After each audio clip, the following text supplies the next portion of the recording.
S'il vous plaît, merci de reprendre place. Monsieur Pierre Tambourin.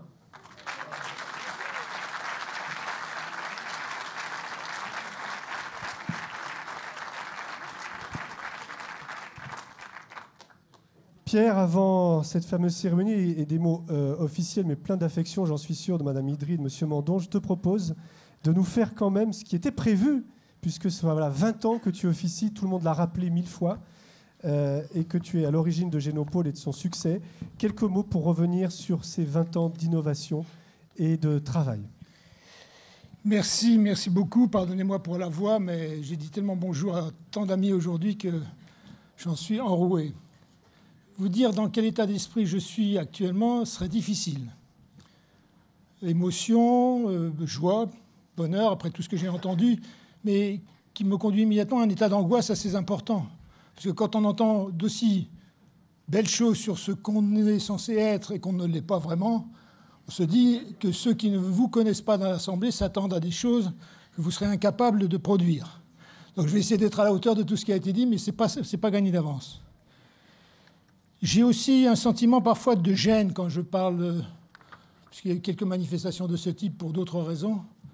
Parce qu'au fond, c'est vrai qu'on honore un homme ou une femme, peu importe les circonstances, et c'est toujours pas autant mérité qu'on le dit, parce que tout ceci résulte d'une chose capitale, c'est les équipes qui sont autour de cet homme et qui travaillent avec lui. Et c'est vrai que j'ai eu beaucoup de chance dans ma vie, beaucoup.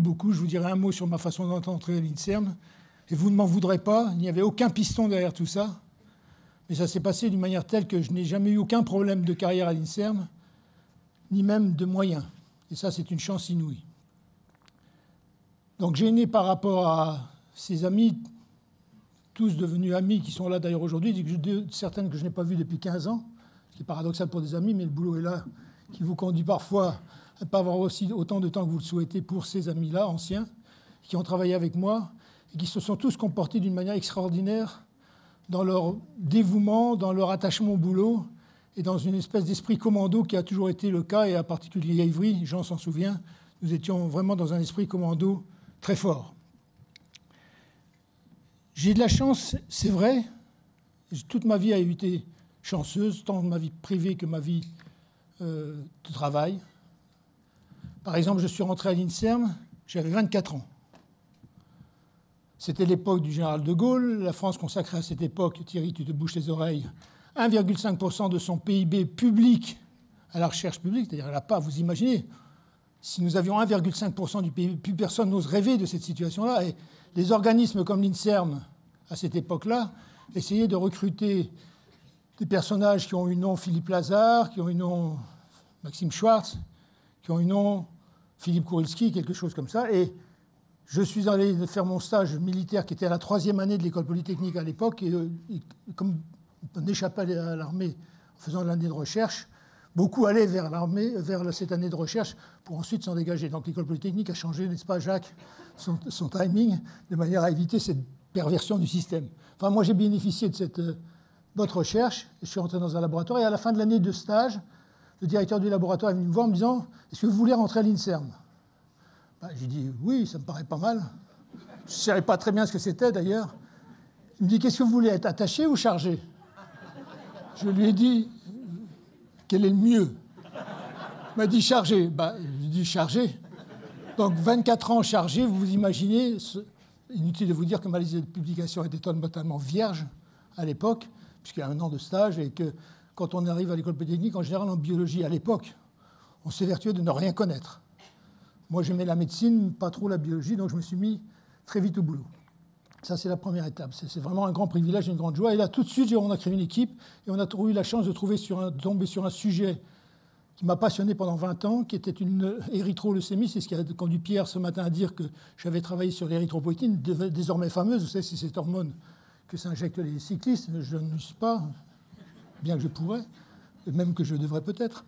Cette érythroleucémie avait ceci de particulier qu'elle était induite par un virus, chez la souris, bien entendu, et les premières cellules leucémiques apparaissaient en 30 heures et tuaient la souris en l'espace de 3 semaines à mois, etc. Mais ces cellules-là, de manière paradoxale, à l'époque, on croyait qu'un virus était capable de donner, à partir d'une cellule tumorale directement, n'était pas réellement tumorale. C'est ensuite qu'elle devenait tumorale, dans plusieurs étapes. Et même ces cellules-là devenaient capables, toujours même tumorales, de devenir des globules rouges in vitro. C'est donc un modèle assez fabuleux, à la fois mêlant cancérisation, multi-étapes, et différenciation anormale, puisqu'il n'y avait pas besoin dans ces souris-là d'érythropoïétine pour produire des globules rouges, ce qui était une situation tout à fait exceptionnelle. Et puis un jour, je me suis rendu compte que pour pénétrer un peu mieux ce modèle, il me fallait un certain nombre de connaissances en biologie moléculaire. Donc je suis parti pour un postdoc assez long au NIH, au NCI. Ça, c'était dans les années 82-83, jusqu'en 85.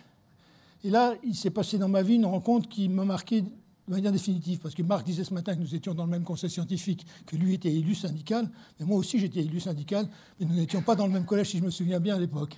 Toi, tu n'avais pas eu la possibilité d'entrer aussi facilement. Et là-bas, un homme dont j'ai gardé un grand souvenir, qui s'appelait Eugène Goldwasser, qui travaillait à Chicago, me demande de venir le voir, discuter avec lui de problématiques autour de l'érythropoïétine. Je me rends là parce que nous n'avions pas assez d'argent, donc nous avions mis au point, pour acheter cette érythropoïétine qui était très chère à l'époque, une méthode chez la souris qui nous permettait de faire toute l'érythropoïétine qu'on voulait gratuitement quasiment. Enfin, gratuitement. Prix des souris, quoi, qui était peu cher. Et Gene Goldwasser me convoque, il me dit, voilà Pierre, je suis en train de lancer un projet, ou nous avons déjà lancé un projet, devrais-je dire, qui vise à créer une société privée chargée de cloner le gène de l'érythropoïétine. Et à l'époque, cloner un gène était une chose qu'on commençait à faire assez facilement, mais c'était un gros boulot, même pour un bon laboratoire. Et Gene me dit, pour faire ça, j'ai embauché 15 de postdocs et 5 ingénieurs. Je me suis dit que vraiment, à cette époque-là, il y avait vraiment les moyens aux États-Unis. En fait, non, bien entendu. La société en question est quelque chose que certains d'entre vous connaissent bien, c'est la société Amgen, qui démarrait et qui s'était mis en quête, grâce au capital risque, grâce aux moyens financiers venant du secteur privé industriel, de se lancer dans un projet de recherche tout à fait fondamental, mais bien entendu avec la perspective qu'à terme, c'est là où j'ai commencé à toucher du doigt ce qu'était l'innovation, avec la perspective à terme de vendre cette érythropoïétine comme médicament. Rien n'était sûr, il n'était même pas évident qu'on pourrait cloner le gène, et en plus cette hormone avait une faiblesse, enfin, en tout cas pour les chercheurs que nous étions, c'est qu'elle avait une durée de vie très brève dans l'organisme. Il était extrêmement difficile de l'isoler, on ne pouvait pas faire comme l'insuline isolée à partir du pancréas, de bovins, etc. Il fallait absolument avoir le gène pour en avoir des quantités industrielles et pouvoir produire un médicament. Ce jour-là, ça a été une vraie révolution. Pourquoi ? Parce que premièrement, cette société venait d'embaucher 15 postdocs. À l'époque où en France, on parlait déjà de problèmes d'emploi des doctorants, où on accusait les biologistes de former trop de thésards. Et quand vous faisiez le calcul entre le nombre de gens qui étaient dans les boîtes de biotech nord-américaines à l'époque et ce que nous aurions dû, nous, avoir en France à cette époque-là, en gros, on trouvait que le nombre de thésards n'était pas si grand que cela, il était même normal. Donc ce n'est pas nous qui créions les situations anormales pour les thésards, c'était plutôt le système général de création d'entreprises qui faisait que nous n'avions pas d'emploi à fournir à ces personnes-là. Et bien entendu, tous rêvaient d'entrer au CNRS ou à l'INSERM, et peu y arrivaient à cette époque-là déjà. Premièrement, donc, recrutement de postdocs. Deuxièmement, projet de recherche tout à fait fondamental. J'ai découvert qu'une société comme ça n'était pas simplement confinée à faire des applications terre à terre. C'était, vous pardonnerez l'ignorance dans laquelle j'étais à l'époque, hein, mais je sortais de mon laboratoire, je n'avais jamais fréquenté ce milieu, et de la recherche très fondamentale, et qui ne pouvait être probablement déjà à l'époque menée, ça rappellera un peu la situation de l'AFM par rapport à ce que tu as raconté ce matin, Marc, et ce qu'a dit Fulvio. Au fond, s'il n'y avait pas eu les moyens du secteur privé pour aller vers ce clonage, peut-être que jamais Gene Goldwasser aurait obtenu même du NIH et du NCI l'argent suffisant pour pouvoir cloner ce gène. Et donc il y avait là un apport extérieur à des fins intéressées, bien entendu, mais qui permettait de recruter des jeunes et faire des postdocs. Et troisièmement, évidemment, il ne fallait pas être un grand devin pour se dire que si ceci marchait, et ça a marché, et Amgen est devenue l'une des toutes premières entreprises mondiales de pharmacie, de médicaments, eh bien, ces gens-là seraient considérés d'une certaine manière comme des bienfaiteurs, puisque apporter un médicament nouveau par ces méthodes était relativement neuf à l'époque. Bien sûr, il y avait l'histoire de l'insuline, et tout ceci était derrière nous. Donc, ces trois constats, ce jour-là, m'ont changé radicalement ma vision sur la position respective de la recherche la plus fondamentale et celle de l'entreprise en France et ailleurs. Et en revenant des États, il faut dire que nous étions un certain nombre, n'est-ce pas, Marc, à l'époque, à nous battre pour dire tout système dans lequel on ne laisse pas au chercheur la totale liberté de faire comme il a envie de faire et de lui donner les moyens pour faire comme il a envie de faire, c'est un système pervers et qui déroge aux normes. Il faut rester dans son sillon et ne pas en déroger.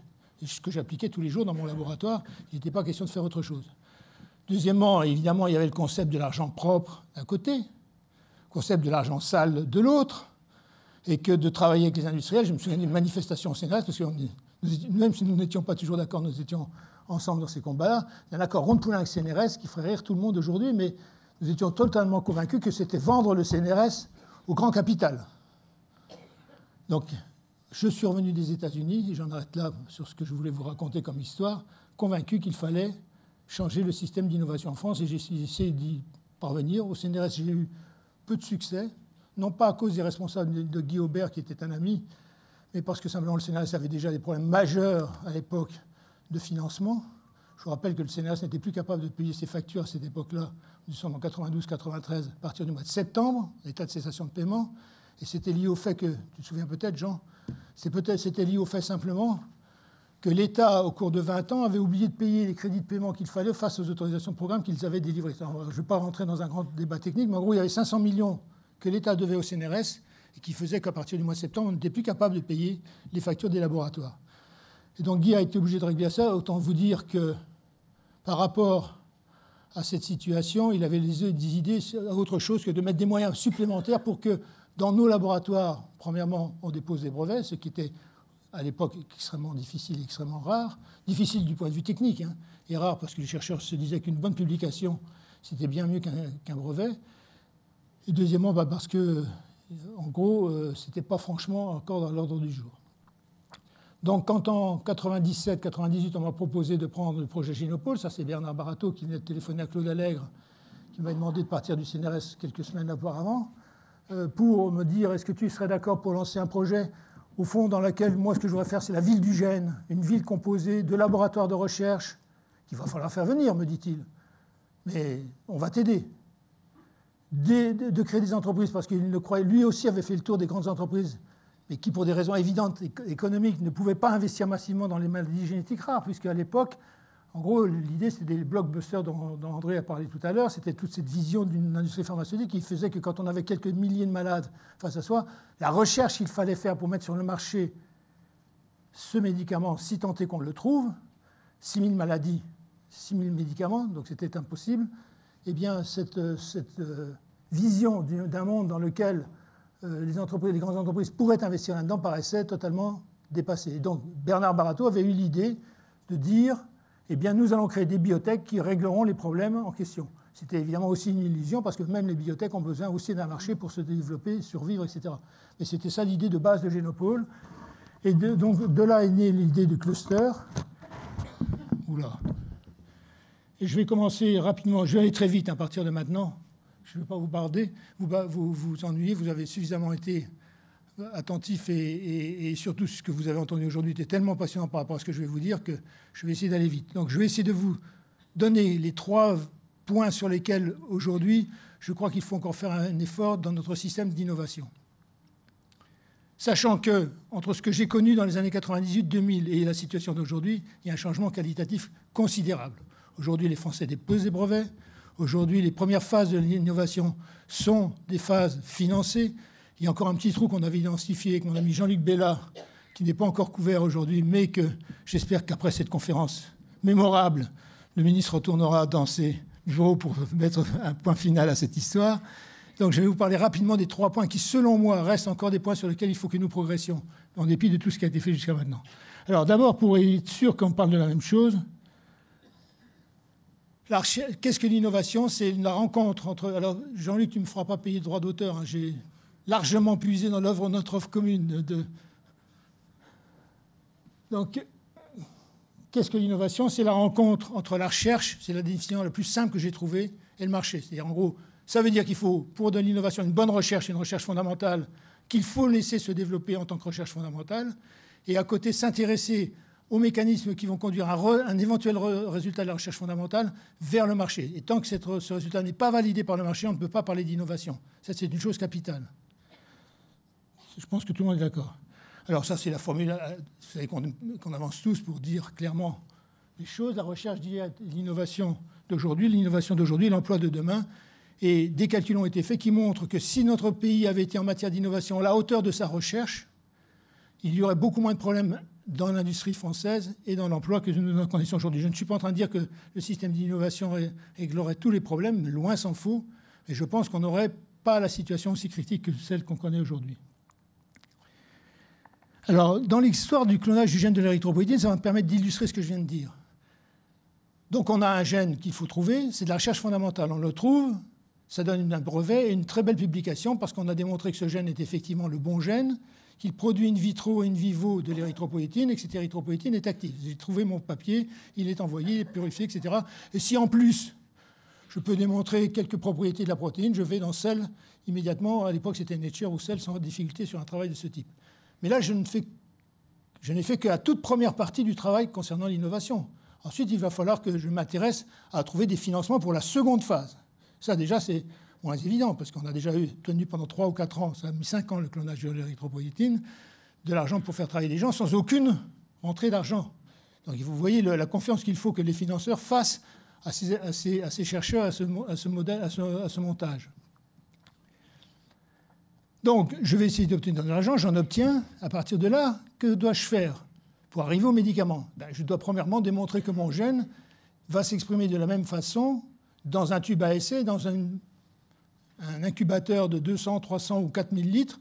Et ça, ce n'est pas si évident que ça. Et on sait que des fonctions se perdent au cours de cette manip. Donc, en gros, est-ce que je peux monter la production de manière telle que j'obtiendrai suffisamment de médicaments pour être vendu? Première étape. Scale-up. Deuxième chose qui est importante dans ce domaine, c'est évidemment de démontrer, une fois que j'aurai produit cette érythropoïétine, ce qui peut prendre 1 an ou 2, et Philippe parlait ce matin de Global Bioénergie, passer les modèles qu'ils ont mis au point de production d'isobutène, c'est très spectaculaire. Vous allez dans le laboratoire, vous avez un tube à essai dans lequel macèrent des bactéries, vous mettez une allumette dessus et ça flambe. C'est spectaculaire, c'est de l'isobutène gazeux. Mais passer du tube à essai à 50 000 litres, c'est ça, 50 mètres cubes ou des choses de ce type, enfin, plus pilote, plus industriel, c'est évidemment pas si simple que ça. Une fois que j'ai produit ce médicament en conditions industrielles, GMP, c'est-à-dire qu'il faut bien remarquer que ça doit être un produit qu'on obtient dans des conditions très particulières, puisque ça sera injecté chez l'homme, évidemment, il faut que je démontre que ce produit-là est à nouveau actif, in vitro, in vivo. Puis une fois que j'ai démontré ça de manière très rigoureuse, il faut que je commence à faire des études de toxicité, mais je ne vais pas commencer à faire des études de toxicité chez l'homme directement. Pardon pour tous ceux qui connaissent tout ça par cœur, hein, mais je crois que c'est important de rappeler ces données de base qui sont souvent une certaine confusion dans ce que j'entends autour de moi. Et une fois qu'on a démontré que ce produit n'était pas toxique chez l'animal, première phase, il va falloir que je passe chez l'homme. Et là, les précautions sont extrêmes, puisqu'on va passer par ce qu'on appelle une phase 1, une phase 2, une phase 3. Tout ce processus entre la découverte du gène et la mise sur le marché peut durer 10 ans ou 12 ans, et c'est très cher. Et donc l'innovation, c'est ce processus qui conduit de la découverte à la mise sur le marché d'un produit. Et comme vous pouvez l'imaginer, ceci ne se fait pas par un coup de baguette magique. Il faut qu'il y ait ces chercheurs qui sont dans le laboratoire dit Amgen à l'époque, ne connaissent rien à ce que je viens de vous dire là. Ils savent cloner un gène, ils savent l'isoler, ils savent le caractériser, ils ne savent pas toutes les étapes qui vont suivre et la rigueur qu'il faut et les budgets qu'il faut. Donc il faut qu'il y ait de l'accompagnement pour que tout ceci devienne quelque chose de fonctionnel. Alors là, les phrases que j'ai reprises, vous les verrez dans le rapport qu'on avait fait avec Jean-Luc il y a maintenant 3-4 ans. Donc c'est un processus long. L'innovation ne se réduit pas à l'invention et l'innovation n'est pas seulement technologique. Et la chose importante, c'est que toute innovation aboutit à la création de produits, services ou de procédés nouveaux qui répondent à des besoins. Il peut y avoir des découvertes fabuleuses, mais qui ne rencontrent pas dans le marché d'intérêt et qui, par conséquent, vont s'arrêter.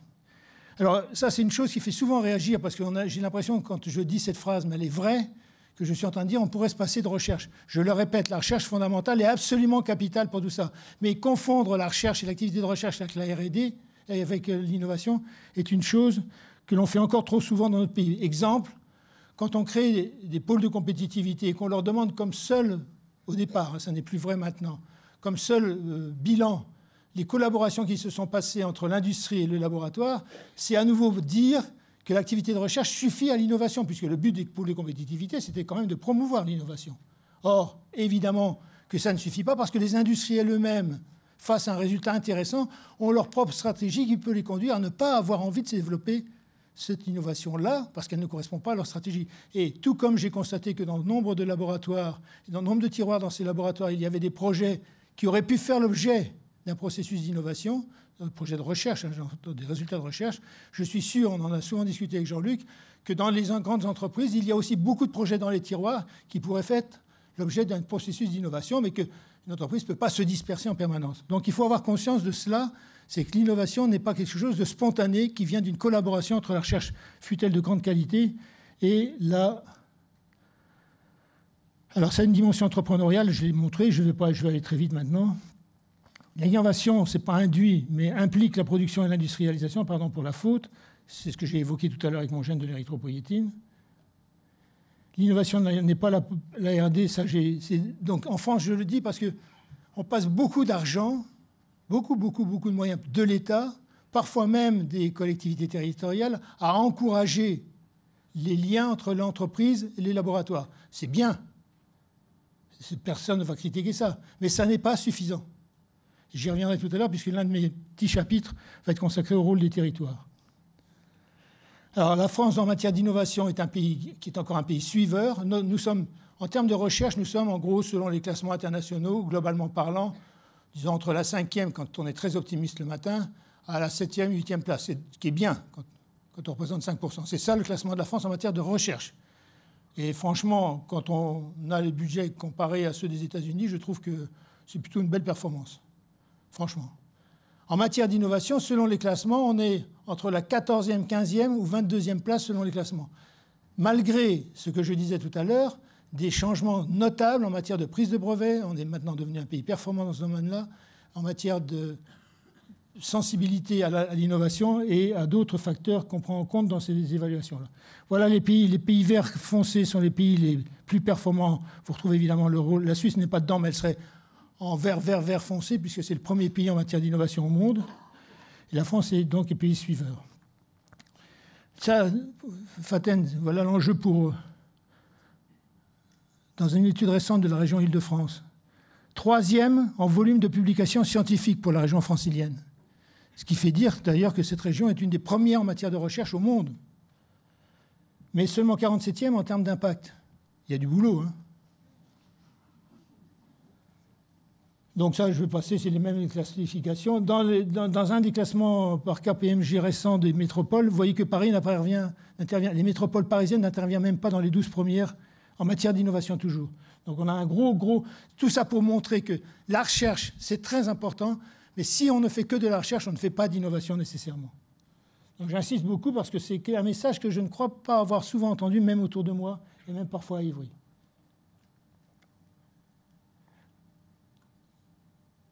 Donc la conclusion de tout ça, le retard de la France en matière d'innovation explique en partie notre perte d'attractivité et de compétitivité industrielle. Ce n'est pas moi qui le dis, ce sont les industriels eux-mêmes qui attribuent à leur perte de compétitivité et d'attractivité et d'intérêt sociétal depuis plus de 20 ans. Le rôle des territoires. J'ai 2 parties comme ça encore, donc ça va aller très vite. Je vous rassure. Beaucoup de territoires, et c'est bien, se posent la question permanente, et comme François Durouvray qui est là, et Marianne qui est là, et Faten qui est là, sont investis de ce rôle, je voudrais dire 2 mots sur cette question-là. Beaucoup de ces collectivités territoriales en France aujourd'hui veulent participer au développement économique de leur région, de leur département, via la recherche quand ils ont la chance d'avoir, comme nous l'avons en Essonne ou comme nous l'avons en région Île-de-France, des centres de recherche parmi les premiers au monde. Le plateau de Saclay, c'est encore pas tout à fait mûr, mais ça va le devenir. Et ça sera probablement un des endroits les plus visibles et les plus prestigieux au monde. Très bien. Quel est le rôle d'une collectivité territoriale ? À mon sens, ça n'est pas d'aider la recherche. C'est le rôle de l'État directement. Alors bien sûr, quand on fait des DIM, ceux qui ont bénéficié de ces mises en action en sont heureux. Et c'est très bien. Ça montre que la région s'intéresse aussi au soutien de la recherche par rapport à ce qu'elle considère comme prioritaire. Je n'ai rien contre ça, bien entendu. Mais ce n'est pas là que se situe, à mon avis, le cœur de son action. Le cœur de son action, et je ne plaide pas parce que je pense que Génopole est un bon exemple, je pense parce que là, pour y avoir réfléchi, et surtout avoir consulté pas mal de mes amis, j'en connais un qui ici dirige le pôle Atlant-Pôle, n'est-ce pas? Merci. Parce que, en fait, ces clusters, l'idée de faire des clusters, c'est de réunir sur un même territoire tout un ensemble d'acteurs qui, par leur présence, vont assurer une forme de complémentarité et d'osmose entre eux naturelle. Alors, c'est quoi? Évidemment, c'est les enseignants du supérieur, les étudiants, dont on a tellement besoin, n'est-ce pas, Jean, dans nos laboratoires de qualité. C'est évidemment aussi des chercheurs du secteur public, académique, tournés vers la recherche fondamentale ou finalisée ou appliquée, peu importe.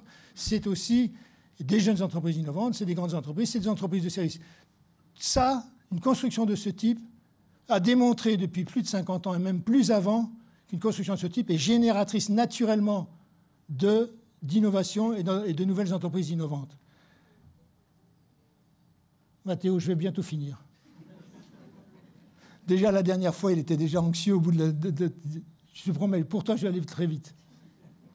Donc voilà, ça, c'est ce schéma, ne le retenez pas, simplement pour montrer les interactions et la complexité du système. Un point sur lequel je voudrais insister aussi, sur lequel les régions et les départements peuvent jouer un rôle important, c'est de se persuader que, même quand on est dans un cluster, s'il n'y a pas un système d'accompagnement de l'innovation, c'est-à-dire en gros, aider le chercheur à comprendre qu'il vient de déposer un brevet, il a fait une belle publication, mais ce n'est pas gagné tout de suite, il va falloir qu'on l'aide à trouver des financements, ce n'est pas évident, il va falloir qu'on lui apprenne tout un ensemble de données pseudo-économiques, enfin tout ce qui caractérise la vie d'une entreprise, ce n'est pas acquis d'avance. Eh bien, s'il n'y a pas ce système d'accompagnement, au fond, le cluster était quelque chose qui tourne sans moteur. Et le système d'accompagnement est capital pour que réussisse un cluster. Alors, ce n'est pas 81, Ah oui, pardon.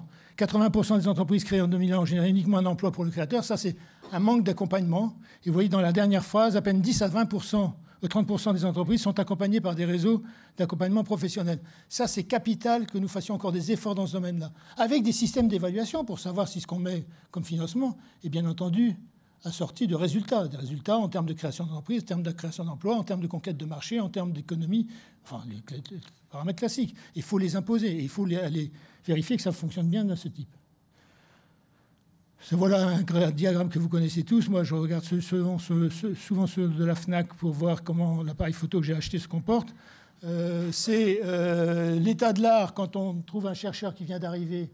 Vous voyez, il était, en termes de propriété industrielle, il ne connaît pas grand-chose. En termes de financement, il sait qu'il lui faut de l'argent, mais il ne sait pas où le trouver. En termes de marché, pour lui, c'est quelque chose d'assez mystérieux. Je parle du chercheur qui sort d'un laboratoire CNRS ou de l'INSERM. Alors, les choses ont beaucoup évolué au corps. Aujourd'hui, beaucoup de chercheurs connaissent ça, mais ça reste encore assez rudimentaire. Enfin, on s'en rend compte tous les jours, nous. Et puis, il faut qu'il constitue une équipe. De quoi a-t-on besoin au départ, puis aura-t-on besoin ultérieurement? Et le but du système d'accompagnement, c'est de passer du diagramme de gauche, au diagramme de droite, bien entendu, en un temps aussi rapide, aussi précis que ça. Et il faut que le chercheur s'approprie. Alors nous, sur Génopole, on a plusieurs étapes. Je ne vous détaille pas, shaker, accélérateur, tout ça prend en compte les différents types de caractères qu'on trouve face à nous, les différents types de maturité du projet qui permettent de mettre en place une formation professionnalisée, un départ rapide. Même aujourd'hui, on a une nouvelle clientèle, moi je suis très heureux de vous le dire, qu'on a commencé à voir il y a quelques années, mais qui est en train de se renforcer, c'est les thésards qui pensent au cours de leur thèse à transformer le résultat de leur thèse en entreprise. Et ça, c'est vraiment quelque chose de nouveau. Ces gens-là, il faut les accompagner, parce que ces gens-là ne sont pas des chercheurs INSERM ni CNRS, donc ils n'ont pas de salaire qu'on peut continuer à percevoir quand on se lance dans la création d'une entreprise dans certaines conditions. Ces gens-là n'ont pas de salaire. Alors, ils émargent au système de chômage. Il y a peut-être à réfléchir, dans ces cas-là, à un système de salaire. Enfin, il faut voir, quoi. Mais on en a de plus en plus, et des projets d'une exceptionnelle qualité. Je peux vous en citer. La prochaine fois que vous viendrez sur le site d'Ivry, je vous en ferai rencontrer quelques-uns. Capital risque, ça c'est pour vous montrer la complexité du système. À chaque étape de l'entreprise, il y a des guichets différents auxquels il faut accéder. Et la France est l'un des pays les mieux dotés actuellement pour tout cet aspect financement précoce. Je ne connais plus de situation dans lesquelles un chercheur, un projet de qualité ne trouve pas les financements au moins au départ, et même pendant une période assez longue. Je reviendrai à ça dans la troisième partie qui va arriver très vite. N'est-ce pas, Mathéo? Donc, conclusion numéro 2 sur ce chapitre. Premièrement, le rôle des territoires, à mon sens, c'est vraiment de mettre des moyens pour développer les clusters, mais des vrais, parce que j'entends beaucoup de choses s'appeler clusters sans qu'il y ait véritablement la base de ce que j'ai évoqué tout à l'heure. Et deuxièmement, pour faire en sorte que dans ces clusters, avec l'aide de l'État, parce que Génopôle, c'est l'État, la région, le département, la communauté d'agglo, l'AFM, j'espère que j'oublie personne. Non, c'est bon. Et tout ceci contribue à faire en sorte qu'il y ait un système d'accompagnement qui pilote les chercheurs depuis leur laboratoire jusqu'au fonds baptismal de l'entreprise. Alors, le financement de la Dev Valley, j'en terminerai par là. C'est le troisième message que je souhaitais vous donner ce soir. Beaucoup de problèmes de financement, je viens de le dire, ont été réglés. Aujourd'hui, il n'est pas difficile de se lancer dans la création d'une entreprise. Il y a les financements qu'il faut. En revanche, il y a encore un secteur, ça je vais passer, il y a encore un secteur dans lequel, à mon avis, il y a un effort à faire, parce que ce graphique, il n'est pas bon, j'en ai pas trouvé de meilleur. Tout ceci se finance aujourd'hui en France, cette période-là. Là où on a un problème, c'est là. C'est la dernière phase, la phase d'industrialisation, la phase d'internationalisation. Pour une entreprise de biotech qui fait des médicaments, c'est la phase 3, celle qui coûte la plus cher. Et je rappelle toujours l'histoire d'une des sociétés génopolitaines qui s'appelle Novagali, qui est devenue Santem aujourd'hui, qui est arrivée en début de phase 3 avec un produit qui promettait d'être un bon médicament, qui n'a pas trouvé les 15 millions d'euros, seulement 15 millions quand on réfléchit à ça, c'est rien du tout, pour devenir une société à part entière et mettre sur le marché ce produit, qui a été obligé de se vendre aux Japonais. Conclusion, 80 millions d'argent public, privé investi dans cette société, 60 millions d'argent public à travers le crédit impôt recherche, etc. Rachat de la société, 100 millions d'euros par les Japonais. Donc, vous voyez, alors j'ai rien contre le rachat de société ni les échanges, ça fait partie des rôles. Mais dans des situations comme ça, on ne peut pas être satisfait d'une situation de ce genre.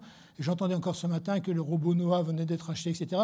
Ce que je ne voudrais pas, c'est que notre pays, par manque de financement à ces étapes clés, devienne l'incubateur géant très performant du reste des autres pays dans le monde et qu'on perde au fond les investissements considérables. Parce que pour les collectivités territoriales qui nous font confiance, là, le revers, et l'État bien entendu, le revers serait, à mon avis, le réveil serait particulièrement difficile.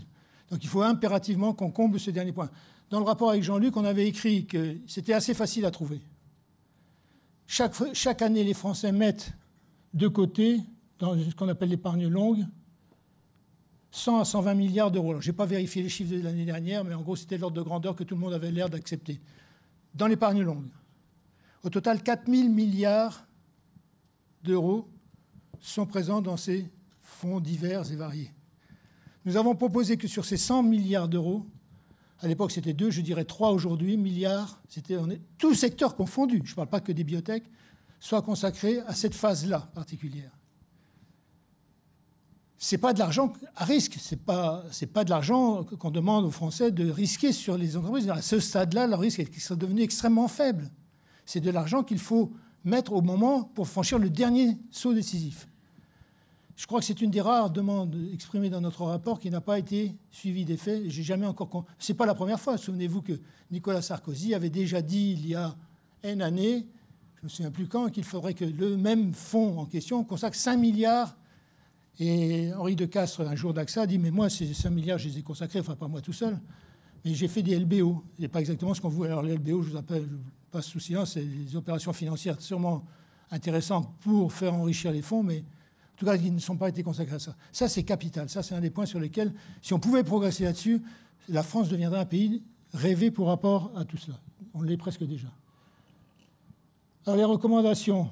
Oui, un point sur lequel, Thierry, je voudrais insister, pardon, monsieur le ministre, je voudrais insister, c'est qu'avec Jean-Luc, on était persuadé qu'il faudrait qu'il y ait, pour le système d'innovation en France, c'est-à-dire les incubateurs, tout ça, aussi un système d'évaluation comme on le fait pour la recherche. C'est-à-dire, en clair, savoir si telle structure fonctionne, comment elle fonctionne, en quoi est-elle performante, comment peut-on s'inspirer d'une expérience qui est menée à Tarbes ou je ne sais où pour faire profiter l'île. Ça n'existe pas. Et je pense que c'est intéressant de réfléchir à une structure qui pourrait d'ailleurs lier les départements et les territoires à l'État dans une structure d'évaluation, un type HERS, etc. Ça me paraît très important. Voilà, Mathéo, c'est terminé. Merci beaucoup. Merci beaucoup, Pierre.